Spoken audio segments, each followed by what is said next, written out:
আরা আল্লাহরে এনবাবু ভয় করে যে যেন আরা রোজা রাখিলে সেরে খাইয়ে ইফতারি পর্যন্ত আল্লাহর ভয়ে এক ফোঁটা পানিও চুরি করিয়ে না হাইনো ঠিক ওনারা যদি আরারে বুদ্ধি দায়িত্ব দেন তাহলে আরাই আনারা এন আমানতদারি মনে করছেন যে আরা এদের হন ঠিয়া বসে চুরি করে হাতে না আল্লাহর ভয়ে ইয়ানারা আরা আমানতদারি মনে করছেন তাহলে দুর্নীতি বন্ধ হবে আনলে দুর্নীতি বন্ধ হইতো না নির্বাচনে দাঁড়িপাল্লা মার্কায় ভোট চাওয়ার জন্য আমরা আসছি আগামীর বাংলাদেশ শান্তিপূর্ণ করার জন্য দাঁড়িপাল্লা মার্কায় সবাই ভোট দিবেন গজ্জম জেরে ওনারার এই যে এইভাবে লাইন দিয়ে আর কিছু করা হচ্ছে না বাংলাদেশ যদি দুর্নীতি মুক্ত হয় যদি আরাটিয়া বিদেশে ফাঁসান না হয় আরাটিয়া আর দেশ থাকে তাহলে আল্লাহ দিলে আর ব্যাগ মানুষ লেখাপড়া হতে তৈরি করবার হইতে হানা ফিনা ব্যাগ শান্তি হইব এবং আর উন্নতি হইব যাতে লাই আগামী নির্বাচনের মধ্যে ওনারা বেগমনে দাঁড়িয়ে আমার হাত দিবেন আরোগ্য দেখি গণভোট হইব এই মেজে হাঁ ভোট দিবেন ডাক্তার ফজলুল হক ডাক্তার ফজলুল হক দাঁড়িপাল্লা মার্কা ভোট চাইতে আসছি আপনাদের কাছে আগামী নির্বাচনে থ্যাংক ইউ আসসালামু আলাইকুম আসসালামু আলাইকুম জি আছে আল্লাহ দিলে আসসালামু আলাইকুম আসসালামু আলাইকুম আসসালামু আলাইকুম আমাদের মার্কা হচ্ছে দাঁড়িপাল্লা আপনাদের কাছে আসছি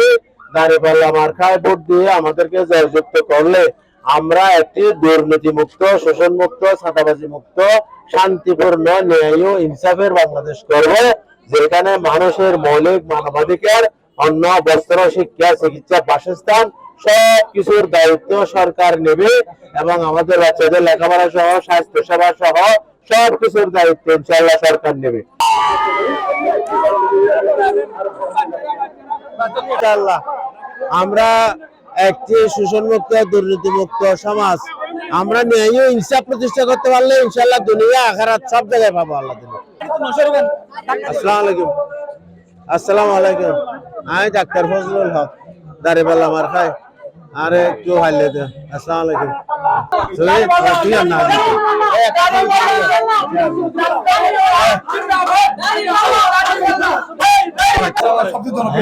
ও আচ্ছা আচ্ছা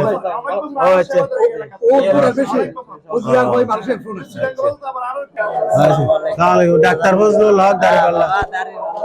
দাঁড়িপাল্লা মার্কা ইনশাআল্লাহ ইনশাআল্লাহ ডাক্তার ফজলুল হক আসসালামু আলাইকুম ডাক্তার ফজলুল হক দাঁড়িপাল্লা মার্কা ভোট চাইবেন লাসে দিয়া আমার এনাও ছেলেও ভোট লাগে ও যারা আছে সবাইকে একটু বলবেন